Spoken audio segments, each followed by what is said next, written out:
Greetings and welcome to Napco Security Technologies Fiscal Second Quarter 2021 Earnings Release Conference Call. At this time, all participants are in a listen-only mode. A question-and-answer session will follow the formal presentation. If anyone should require operator assistance during the conference, please press star 0 on your telephone keypad. Please note this conference is being recorded. I would now like to turn the conference over to Patrick McKillop, Director of Investor Relations. Thank you. You may begin. Thank you. Good morning. I'm Patrick McKillop, Director of Investor Relations here at Napco. Thank you for joining us today for today's conference call to discuss our financial results for our fiscal second quarter 2021. By now, all of you should have had the opportunity to review the press release discussing the results.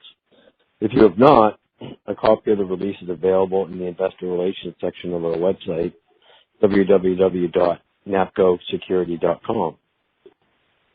On the call today is Richard Soloway, President and CEO of Napco Security Technologies, and Kevin Bushell, Senior Vice President and CFO. Before we begin, let me take a moment to read the forward-looking statement. This presentation contains forward-looking statements that are based on current expectations, estimates, forecasts, and projections of future performance based on management's judgments, beliefs, current trends, and anticipated product performance. These forward-looking statements include, without limitation, statements relating to growth drivers of the company's business, such as school security products and recurring revenue services, potential market opportunities, the benefits of recurring revenue products to customers and dealers, our ability to control expenses and costs, and expected annual run rate for SaaS recurring monthly revenue. Forward-looking statements involve risks and uncertainties that may cause actual results to differ materially from those contained in the forward-looking statements. These factors include, but are not limited to, such risk factors described in our SEC filings, including our annual report on Form 10-K. Other unknown or unpredictable factors or underlying assumptions subsequently provided to be incorrect could cause actual results to differ materially from those in the forward-looking statements. Although we believe that the expectations reflected in the forward-looking statements are reasonable, we cannot guarantee future results, level of activity, performance, or achievements. You should not place undue reliance on these forward-looking statements. All information provided in today's press release and this conference call is as of today's date, unless otherwise stated, and we undertake no duty to update such information except as required under applicable law. We'll turn the call over to Dick in a moment. Before I do, I just wanted to mention a few things on the IR front. We are planning for more virtual roadshows throughout the remainder of the year and look forward to when we can meet in person again. Also, we recently gained new research coverage from B. Riley and Needham analysts, and we're excited to have them help increase awareness of the exciting Napco story. Investor outreach is crucial, especially for a small-cap company such as Napco, and I would like to thank all of those folks that assist us in these conference and marketing trips. With that out of the way, let me turn the call over to Richard Soloway, President and CEO of Napco Security Technologies. Dick, the floor is yours. Thank you, Patrick. Good morning, everyone. Welcome to our conference call. Thank you for joining us today to discuss our results. We are very pleased to report our record Q2 sales results of $27.2 million. Our recurring revenues continue to grow at an even higher rate than recent quarters, 42% in Q2. And now we have an annual run rate of $33.8 million as of December. Our focus on targeting the professional installation and mostly commercial end markets is driving this continuous growth, especially in the fire alarm sector. Our balance sheet remains strong with our cash balances continuing to grow. We remain focused on capitalizing on key industry trends, which include wireless, fire, and intrusion alarms, school security solutions, plus enterprise access control systems and architectural locking products. The management team here at Napco continues to focus on key metrics of growth, profits, and return on equity and controlling costs, especially during these difficult times. These metrics are important to us as well as our shareholders. We continue to execute our business strategy, and our interests are aligned with our shareholders as senior management at Napco owns approximately 22% of the equity. Before I go into greater detail, I will now turn the call over to our CFO, Kevin Bushell. He will provide an overview of our fiscal second quarter results, and then I'll be back with more on our strategies and outlook. Kevin? Thank you, Dick. Good morning, everybody. For the second quarter, net sales were a second quarter record of $27.2 million, as compared to $23.2 million last quarter, which represents a 17% increase, and $25.8 million for the same period last year, which is a 5% increase. Net sales for the 6 months ended December 31, 2020, decreased 3% to $50.4 million, as compared to $52.1 million for the same period 1 year ago. The increase in sales for the quarter were primarily related to increases in recurring services revenue, as well as intrusion and access products. Recurring monthly revenue continued its strong growth, increasing 42% for the quarter and 39% for the 6 months. This strong growth is primarily attributable to the continued strength of fire radios, which are becoming a larger part of the recurring revenue mix. Recurring revenue now has an annual run rate of $33.8 million based on December 2020 recurring revenue. The sales decrease for the 6 months was due primarily to decreased sales of door locking products, which were impacted by the COVID-19 pandemic, as partially offset by increased sales of intrusion products and the associated recurring revenue. Equipment sales, it should be pointed out, did, however, increase by 20% in Q2 versus Q1.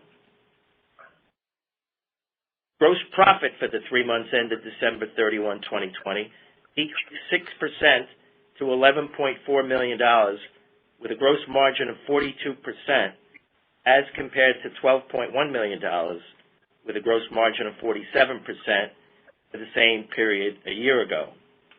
Gross profit for the 6 months ended December 31, 2020, decreased 7%, $22.1 million, with a gross margin of 44%, as compared to $23.6 million, with a gross margin of 45% the same period a year ago.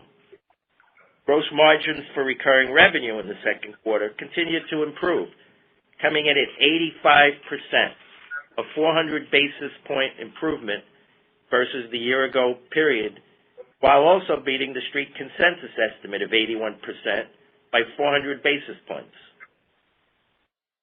For the 6 months, the gross margin for recurring revenue was also 85%, as compared to 80% last year, a 500 basis point improvement.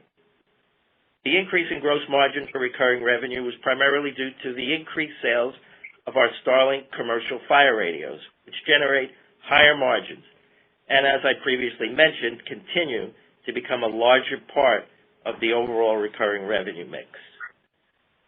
The decrease in gross profit and gross margin for the 3 and 6 months was due to lower gross margins from equipment revenues, primarily due to an unfavorable shift in product mix from door locking products to intrusion products, especially our line of Starlink cellular radios, which are still very strong, and which, while generating lower gross margins on the equipment than door locking products, leads to the phenomenal gross margins from the associated recurring revenue. An additional factor affecting gross margins from equipment was lower overhead cost absorption, which resulted from lower purchasing and production levels in Q2 versus a year ago, and that led to an inventory decline of $4.4 million from last quarter. So we're very happy about that. Research and development costs for the quarter increased 3% to $1.9 million as compared to $1.8 million for the same quarter a year ago, and were 7% of sales for each of the quarters ending December 31, 2020 and 2019. Research and development costs for the 6 months ended December 31, 2020 increased 6% to $3.8 million as compared to $3.6 million for the same period a year ago, and were also 7% of sales the 6 months ended December 31, 2020 and 2019. Selling, general, and administrative expenses for the quarter decreased 7% to $5.9 million, or 22% of sales, as compared to $6.3 million, or 24% of sales, for the same period last year. Selling, general, and administrative expenses for the 6 months ended December 31, 2020, decreased 4% to $12 million, or 24% of sales, as compared to $12.5 million, or 24% of sales for the same period last year. The decreases in SG&A for the 3 and the 6 months were primarily due to decreased travel and trade show expenses. Operating income for the quarter was $3.7 million, as compared to $2.7 million last quarter, a 38% increase, and $4 million for the same period a year ago, an 8% decrease. Operating income for the 6 months ended December 31, 2020, was $6.3 million as compared to $7.6 million for the same period a year ago, a 17% increase. The company's provision for income taxes for the 3 months ended December 31, 2020 increased by $38,000 to $469,000 as compared to $431,000 for the same period a year ago. The company's provision for income taxes for the 6 months ended December 31, 2020 remained relatively constant at $798,000 compared to $800,000 last year. The company's effective rate for income taxes was 13% and 11% for the 3 months and the 6 months ended for both December 31, 2020 and 2019. Net income for the quarter was $3.2 million as compared to net income of $2.3 million last quarter. That's a 38% increase. And net income of $3.6 million for the same period a year ago, a 10%. Earnings per share diluted for the quarter was 17 cents as compared to earnings per share of 13 cents last quarter, and earnings per share of 19 cents for the same period a year ago.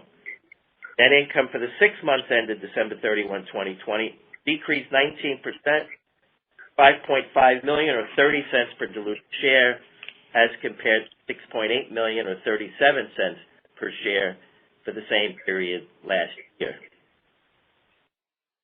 Adjusted EBITDA for the quarter was $4.2 million, as compared to $3.2 million last quarter. That's a 31% increase, and $4.7 million for the same period a year ago, an 11% decrease. Adjusted EBITDA per share for the quarter was 23 cents, as compared to 17 cents last quarter, 25 cents for the same period a year ago. And adjusted EBITDA for the 6 months ended December 31, 2020, decreased 15% to $7.4 million or 40 cents per share, per diluted share, as compared to $8.7 million, 47 cents per diluted share for the same period last year. Now moving on to the balance sheet. At December 31, 2020, the company had $26.8 million in cash and cash equivalents. That compares to $18.2 million as of June 30, 2020. Working capital, defined as current assets less current liabilities, was $65.8 million at December 31, 2020. That compared with working capital of $61 million at June 30, 2020. Current ratio, defined as current assets divided by current liabilities, was 5.9 to 1 at December 31, 2020, and that compared to 4.5 to 1 at June 30, 2020. Cash provided by operating activities for the quarter increased 174% to $5.2 million as compared to $1.9 million last year, and for the 6 months increased 86% to $8.9 million as compared to $4.8 million for the same period last year. And inventories at December 31, 2020 decreased by $3.7 million from June 30, 2020, and decreased by $4.4 million from September 30, 2020. These decreases were primarily due to the company utilizing some of the additional inventory it had built up during the COVID-19 pandemic, and as a result of the aforementioned 20% increase in equipment sales versus last quarter, that led to the drop in inventory. That concludes my formal remarks, and I would now like to return the call back to Dick. Thank you, Kevin. Our second quarter sales were a record, driven by the increased ability of security equipment professionals to gain access to commercial and residential job sites during the quarter. The recurring revenue annual run rate is now $33.8 million as of December 2020. And we believe that we are on track to achieve our previously discussed goal of exiting fiscal 2021 with a run rate of $40 million. Also, we continue to see positive signs in several of our largest distributors that sell-through rates continue to increase by healthy double-digit percentages. We continue to believe that we are well positioned to rebound for the economic recovery. The fire alarm business continues to be strong, and it is a mandated business. In order for buildings of all types to have a certificate of occupancy, they must comply with fire codes. The fire radios in particular are helping recurring revenue gross margin expansion, as evidenced by the 400-point basis improvement for the quarter versus the year ago period, and a 500 basis point improvement for the 6 months. The school security market remains a significant opportunity. The availability of grants for schools to fund these security projects has never been better, with options from the U.S. federal government and the state governments being plentiful. While we have seen some delays at planned security upgrades, there have not been significant cancellations. We remain focused on providing schools the products and solutions they need to protect their students and faculty.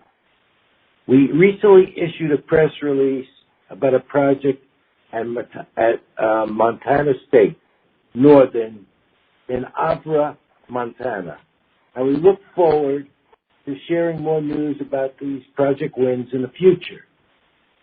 Press releases regarding school and university security products are issued when the opportunity is allowed for us, as we must receive approval from these institutions prior to release.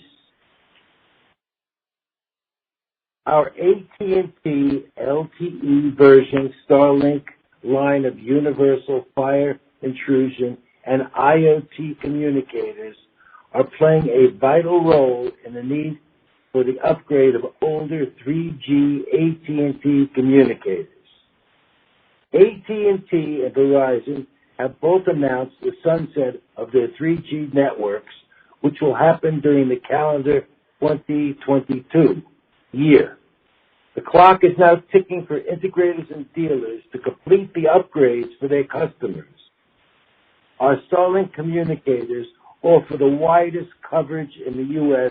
to dealers with both AT&T and Verizon LTE service. Our iSecure commercial and residential 80-zone alarm system, Napco's latest recurring revenue product innovation, is continuing its launch, and we continue to receive positive feedback from the dealers. iSecure is designed for the new breed of professional installers and savvy consumers. iSecure has installation times of 1 hour and offers the feature-rich sets of functions that many residential and small and mid-sized businesses are looking for today. Plus, it offers the most cost-effective functionality in the industry. Looking into the future, expanding our cellular communicator technology to other areas in the security industry is a focal point for our strategy. We have started to introduce a cellular-based locking and access control product line called Air Access, which uses Starlink technology. This new product will allow dealers in Napco to generate recurring revenue. The benefit to highlight that end users will enjoy include no need for upfront investment in expensive hardware, no need to interfere with corporate IT networks, which can be a major problem for installers, and no on-site database backups or software updates. We'll begin our Q&A session portion of this call in a moment. Our second quarter fiscal 2021 was very successful. Before the COVID-19 pandemic began to significantly impact our country back in March of 2020, Napco had achieved 23 consecutive quarters of growth year over year of sales, and we have now started a new sales growth streak. We remain excited about the fiscal year 2021 and beyond.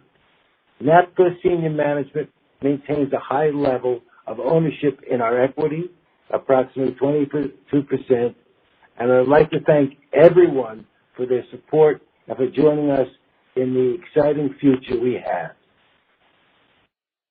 Our formal remarks have now concluded. We will now be open to calls and the question and answer session. Operator, please proceed. Thank you. If you would like to ask a question, please press star 1 on your telephone keypad. A confirmation tone will indicate your line is in the question queue. You may press star 2 if you would like to remove your question from the queue.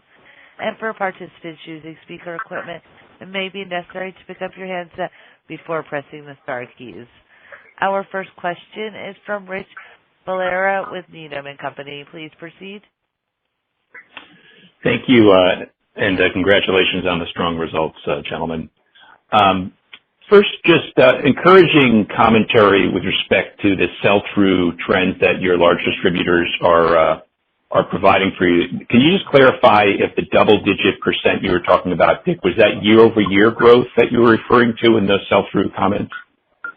Yeah, I can do this one, Rich. Okay. So, yes, I'm looking right now at it, just to give you some flavor. So, year over year, I'm looking at our top guy. He was up 15%. I'm looking at our second guy. He was up 31%. This is year over year. I'm looking at another one up 50%. Another one up 37%. This is all year over year. So it bodes well. I could predict and say everything's going to be great in the March quarter because of this. What I don't know is inventory levels. I was happy. The distributors, they have no choice. When the sell-through is that strong, they have to buy.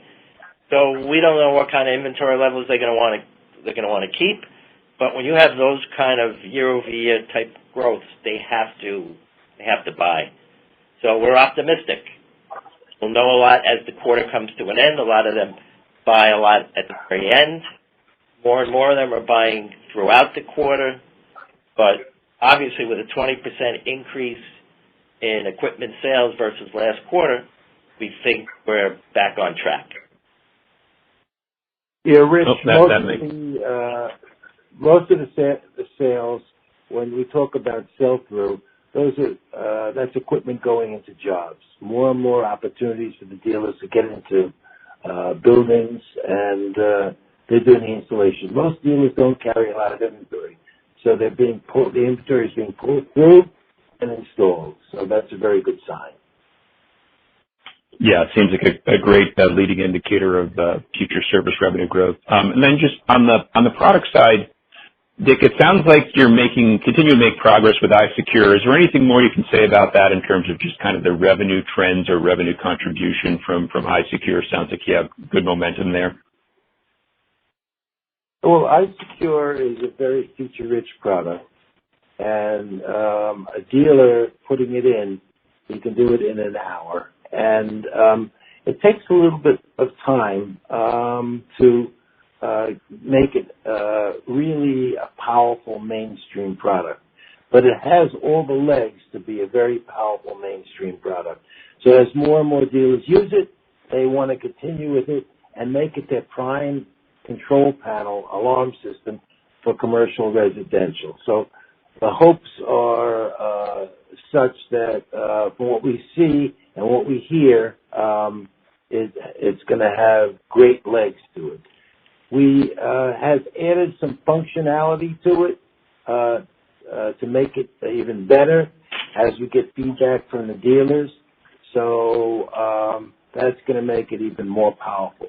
Then the dealers talk to each other. They do some installations. They sit on it for a while, make sure it works just the way they expect it to work, and then it starts to pick up a lot of speed.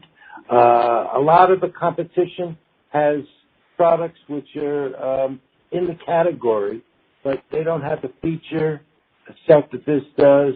They don't have the efficiency, the way this works with all kinds of control towers all across the country, and it has very good sensitivity, so it works virtually in every job they want to put it into.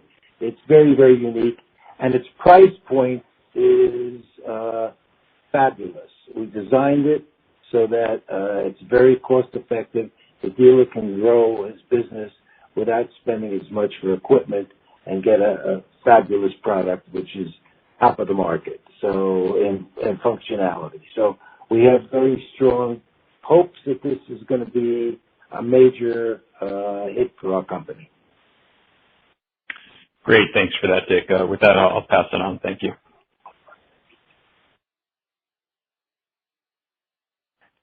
Our next question is from Mike Walkley with Canaccord Genuity. Please proceed. Great. Thanks, and congrats on the strong results. Just wanted to ask a question. Sounds like the radio business has been quite strong, which is great to see the reacceleration of recurring revenue. But just looking at some of the other hardware businesses, can you guys talk maybe about how the pipeline's coming together for the locking side of the house? Soon with economies hopefully reopening into the summer and students back in full school, hopefully by this fall with vaccinations, that seems like there's got to be some pent-up demand in that area. Can you talk at all about the pipeline on that side of the business? Kevin, you want to take that? Sure. So, Mike, the hardware sales on radios are doing phenomenal. We haven't missed a beat. It's better than ever. That's why you saw the growth. It leads to the recurring revenue, which is why you saw 42%. We couldn't be happier with that. The hardware sales as it relates to, say, school security has slowed down. A lot of the schools are not operational, as we all know. That if we don't have a lot of school jobs, that those stats are going to suffer. But we are encouraged by a lot of jobs that are in motion. Or a job that we got from Montana. Now, Montana, to me, as a guy who lives in New York, is in the middle of nowhere. But they're operating like business as usual. And we got this job from this school in Montana, and it's part of a group of 16 other schools. And our hope is we're going to get all 16 of them. There are other school jobs throughout the country. Some are moving along because it depends on where they are, and some are on pause, waiting for schools to open. Schools will be opening soon, we know it. Vaccines are here, things are going to get better. And when we see that part of the business pick up, then you're going to see the hardware pick up even better. Hardware was up 20% this quarter versus last quarter. That was very encouraging. We're not where we want to be yet. We want to be over that $20 million threshold. When we get over $20 million, that's when you start to see the margins expand. But we're getting close. And so we think as these next couple of quarters come about, we're going to start to see tremendous improvement even on the locking side of the business. Great, thanks. And just Mike, let me just add something to it. So this is traditional hardware for schools and businesses, and as more and more of the installers get into these places, more and more of this traditional hardware will be installed, and we can see that the sell-through is picking up. But the long-term vision for all of this is to have recurring revenue versions of these products done in a new way and be the leader in recurring revenue of hardware, which means access control and locking, which generates recurring revenue for both the dealer and for Napco. And that's what Air Access is all about. So the sale of the unit into a building, a school, will generate a monthly stream of recurring revenue, just like we do in the alarm business. Since we understand the cellular networks, we build our own radios. We don't farm this stuff out. We do everything in-house. We're experts in cellular. We're able to bring this new technology concept into the locking and access control area. And that's the vision. So imagine where we're going to be a couple of years from now. It's going to create a recurring revenue stream for dealers who don't get recurring revenue streams right now. Only alarm dealers get that. But integrators and locking people want that same recurring revenue stream. And we were able to do this concept with our knowledge of the alarm business and how we do it in the alarm business and the fire business and the burglar alarm business, and how the IoT portion of that business generates recurring revenue. That's going to be done with Air Access. So that's the vision of the future. All businesses that we have, all of our sister companies generating recurring revenue. Great. No, thanks, Dick. I understand the vision, and congrats on the Air Access product.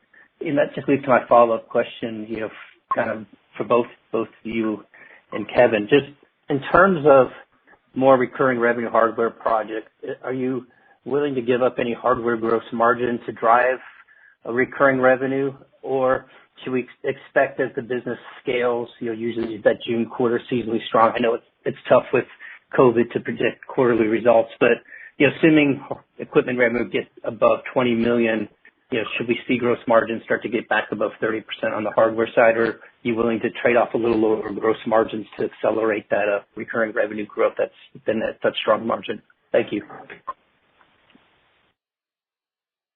Mike, Go ahead. Mike, we don't need to give up any margin in radio business. We're aggressive as it is. And being aggressive, being in a 20% gross margin, let's say, on radio business, that's good enough, because obviously it leads to the 85% we get on the back end with the recurring revenue. I don't think we have to be more aggressive. I think the hardware sales are going to come. They're going to come because business is coming back. And just by getting over that $20 million hump, margins will go up. go up into the 30s. The higher we go over the 20 million, the higher those margins will get to. Just a matter of how fast it happens. We're encouraged because of that growth we saw this quarter versus last, that it'll happen sooner rather than later. But I don't think we need to adjust our game plan at all as we go forward. Great, thanks. That's very helpful. I'll pass the line. Our next question is from Jason Schmidt with Lake Street. Please proceed. Hey guys, thanks for taking my questions. Just want to follow up on your comments on air access. When should we start to think of that product potentially impacting the P&L? You have to give that product 9 to 12 months. It's just coming out now. It's a new concept for integrators and locking people because they're used to doing a job and then they finish the job and that's it for them. But now the idea of them getting a recurring revenue stream to build equity in their business is new for them. Alarm dealers have learned that's the magic trick to making a very strong business. So 9 to 12, I would say, would be where we should be thinking right now. We think out a couple of years from what we do. That's our vision. That's our plan. So we know that this is going to be very exciting for dealers because it's a new revenue stream. They don't have to keep banging down and doing jobs and then doing another job. Once they start building their equity with recurring revenue, it keeps coming in, and then they can grow their businesses more strongly because they're going to throw off a lot more profitability. That's the future for us. We're very unique in the fact that we're the only company in the security industry that has sister companies in all three key legs of security. We have access control company, we have 2 locking companies, and we have an alarm manufacturer, fire and burglar alarm, with IoT. So we're able now to be able to bring the same technology through our whole product line, and the locking and access, which was install it once and then get another job, that type of business will change. And figure 9 to 12 months. Okay, that's helpful. And then, Kevin, looking at the OPEX line, understanding that it's probably a little muted here just given the lack of trade shows, traveling, et cetera, related to COVID, but how should we think about OPEX ramping the remainder of this calendar year? Well, I think with COVID still being somewhat prevalent and conferences and trade shows being virtual, that's going to keep these expenses lower than we're used to. Now, if you're talking about the calendar year, maybe by the summer things start to change. As soon as we're able to go to these conferences in person, which we like better, whether it's an investor conference or a trade show, we'll do it. We'll go, and then you'll see those expenses return to more normal levels. If not, we operate like everybody else, Zoom-type calls, and the costs are kept down, which is fine. Eventually, we'll get back to more normal times. Okay, perfect. I'll jump back in the queue. Thanks a lot, guys. Thanks, Jason. Thank you. Our next question is from David Robinson with William Blair. Please proceed. Hi, guys. Thanks for taking my question. I just had a quick one related to the kind of commentary about the 3G sunsetting. I was just curious, do you anticipate any acceleration, I guess, in sales in the radio business as we kind of approach closer to the calendar 2022 and the anticipated sunsetting of 3G, or have you heard kind of any feedback from dealers in anticipation of the sunsetting? The sunsetting is extra wind at our back. All the old radios have to be upgraded, so there's a lot of fire alarm radios as well as burglar alarm radios that have to be upgraded. So between that wind at our back and the wind of the fact that copper is dead as a communication link for alarm systems, it's lights out for copper all around the country in different sectors of the country. That's happening also simultaneously, and that the dealers are very motivated to convert lots of fire alarm and burglar alarm jobs from the copper, because they have to cellular, and the 3G sunset. That's the wind at our back, so that's helping to drive the business. And the sunset is 2 years on the 3G, and the copper, I would say that's going to be over the next 5 years or longer, as more and more of the country is phased out of copper. The phone carriers don't want to support copper anymore, so the dealers are using Starlink. And Starlink has such a wide footprint. It goes everywhere throughout the country, and it has the best sensitivity of any radio on the marketplace, so a dealer knows when he puts a Starlink in, he gets communication which is similar to copper. Okay, thanks, guys. Thanks, David. Our next question is from Raj Sharma with B. Riley. Please proceed. Hello. Good morning, guys. Congratulations on a solid quarter. I wanted to follow up on equipment sales. Again, you mentioned sell-through improving at distributors double digits.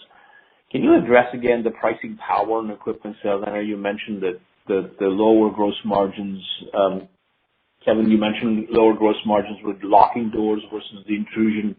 So with the current sell-through up double digits year on year, can you sense how that impacts gross margins going forward in the next few quarters, or how should we kind of look at that?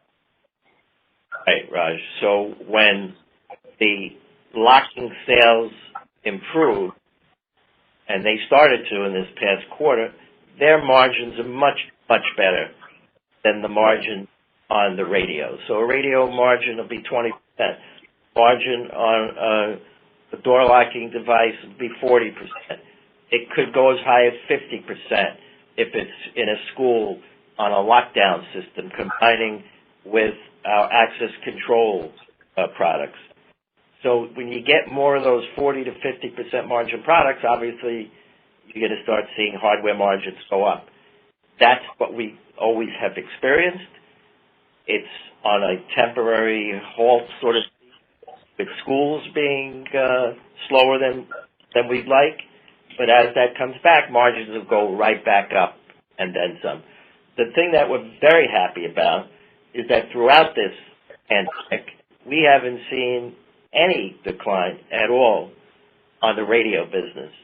And that's great. So while they're not the highest gross margin items, from a hardware point of view, boy, are they great on the recurring revenue side. So that's the good news in all of this. And the rest of the hardware will come back. Right.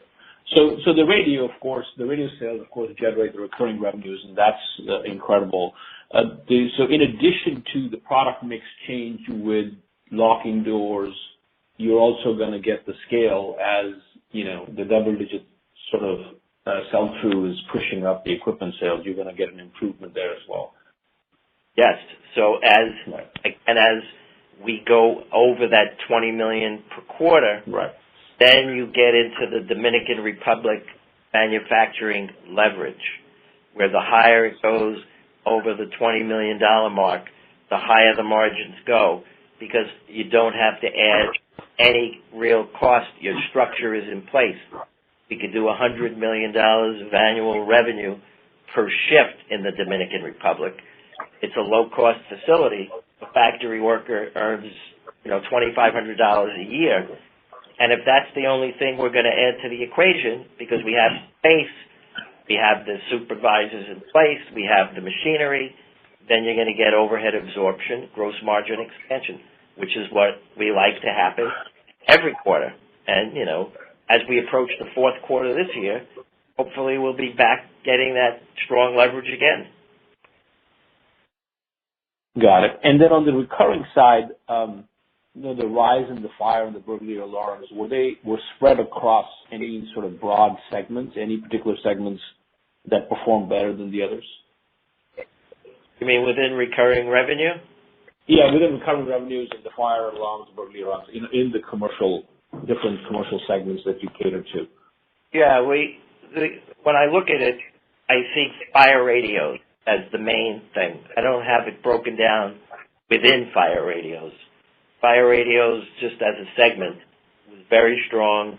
It's become, as I've mentioned before, it was the last or the late comer to the radio business. Right. It's only a few years old, and it's becoming a more and more larger part of the mix. That's why you're seeing the kind of growth we're seeing in the margin expansion. So I don't really have anything within fire radios. I will say we are talking to some large players in the industry, some well-known names that I can't mention at this point, but as that becomes more and more of a reality, then the fire business can get even better. So that's what our hope is, that as strong as it is now, it'll get even better. Got it. Well, thank you again. Great results, and I'll take this offline. Thank you. Thanks, Raj. Thank you. Our next question is from Abba Horowitz with OSP. Please proceed. Hi, Rich. Hi, Kevin. I don't remember ever seeing so much cash on your balance sheet. Remind me when the last time you guys carried so much cash. Abba was 12 years ago. We had $40 million of debt. Now here we are, 12 years later. We're approaching $40 million of cash on the balance sheet. That's right. Any plans with that cash? What you're going to do? We're talking about utilization of the cash. It's a high-class problem, and we'll work through this. But a lot of opportunities when you have cash. But also during hard times, we like to have cash, keep our cash a little bit dry so that you never know what could happen with the economy. But there's a lot of opportunities that have been shown to us. Okay. Now, just one other question is, you said that in the next 2 quarters, essentially, that your recurring revenue will get to $40 million, correct? Run rate, yes. Run rate. Predicted this years ago, and I don't know if people thought we were nuts, but here we are with 6 months to go. I think we're right there. Okay. So, are you going to give us fiscal 2022 projections for recurring revenue? We probably should. Yeah, we probably should. We have 2026, which I know is 5 years further out. They will get to 150, but yeah, we should probably do that. Okay. Yeah, we're turning the company into a recurring revenue service business, where the 5-year plan, our goal is to be 50-50. Will be about $300 million, and $150 million of that will be recurring revenue. That's our goal. That's what we're striving to do. So with the new products being recurring revenue generators, plus the existing products keep growing market share, that's our plan. Okay. And now on that, if on the $40 million, you're going to sport what, an 85 gross margin, approximately? We don't know what it's going to be. When I model, I use 80%. It's been 85. 85 fire is so strong. We have a lot of radio products. The mix could shift a little. If you're modeling, I would 80 and be happy when we come in at 85. Okay. But essentially, okay, in 2 quarters, and this is my final point. So in 2 quarters, essentially, you're going to be generating around $1.75 to let's say $90 a share on the recurring revenue, just on the recurring revenue side of the business. I understand there's all the corporate costs and all that you have to cover, but essentially that recurring revenue business is approaching almost $2 a share on its own. Is that correct? Yes, which is why we're getting this business to be more and more recurring, coming out with the okay. and air access. It's the beauty of recurring. Beautiful. Yeah, beautiful. And by the way, I was one of those guys there that heard your projections years ago. So, and you know I was there. So I just want to know I want to say congratulations to you guys. Really, you took care of the shareholders. Thank you. Thanks, Abba. Thank you so much. Our next question is from Christopher Hillary with Robux Capital. Please proceed. Hi, good morning. Happy New Year. Hello there. Hi, can you hear me? Sorry. Yep. Yeah. Yes. Thanks for taking my call. Just wanted to ask, can you remind us, as you have this growing recurring revenue business, is there a typical price increase that goes in each year, for both the company and for your dealer network?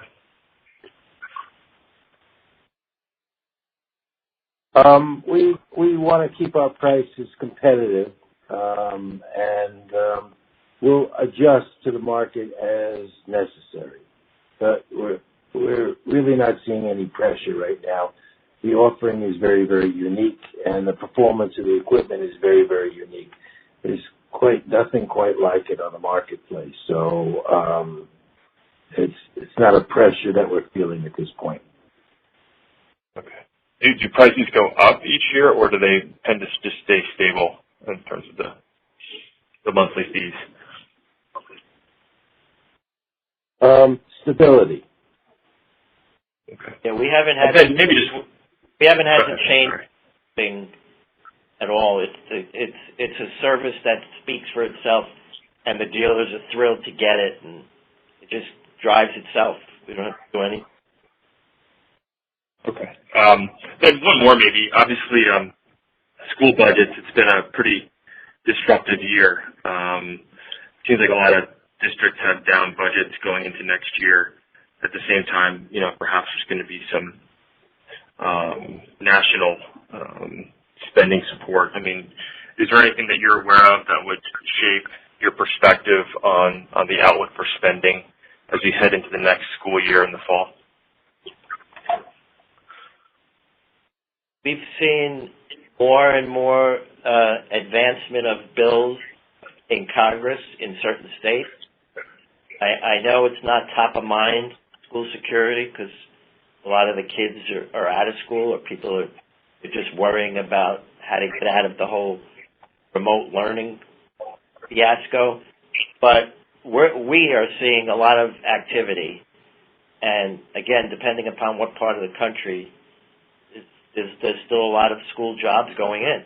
We know also of a few jobs that are going to happen towards the end of the calendar year. I think as the kids get back in, this will become more of a topic that we'll be talking about. Beauty of it is... Kevin. Yes. Yeah, it's Patrick. Hey, Chris, I just want to jump in and just add in terms of, you talk about, the school budgets. What's important to remember is that there's a lot of grant money that's available. And so, we've talked about this in the past, but just as an example, in December of 2020, at the end of last year, the Virginia Department of Ed allotted $12 million in grants for the 490 schools they have in the state. So in terms of the budgets, the schools can get the money. They just need to fill out the grant application, and the money is available. And the federal government has committed $100 million per year. It started in 2018 for the next 10 years, so we've got a little less than 10 years, to go. But there's plenty of funding in terms of helping these schools get the money they need. Okay, thank you very much. As a reminder, it is star 1 on your telephone keypad. If you would like to ask a question, we will just pause for a brief moment to pull for any final questions.